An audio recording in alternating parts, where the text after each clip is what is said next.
Hello everyone and welcome. In today's video, I'm going to show you how to get Monopoly Go redeem codes in 2025. This is pretty simple, so let's jump right into it. First of all, go to your web browser and right here you'll have to search for Monopoly Go redeem codes.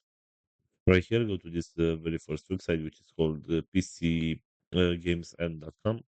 And right here, if you scroll down a little bit, you should be able to find this right here where it says new Monopoly Go free dice links.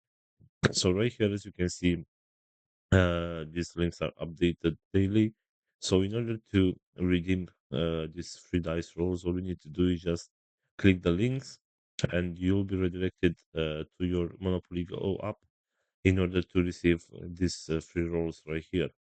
Also, if you go back to the main search, we have this website as well, which is called vg247.com.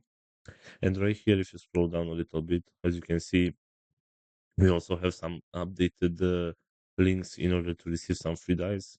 So, for example, if you want to get this one right here from which is active from 4 to 7 January, all you need to do is just tap on the link right here, and as well you'll be redirected to your game, and you will be able to receive the reward in game.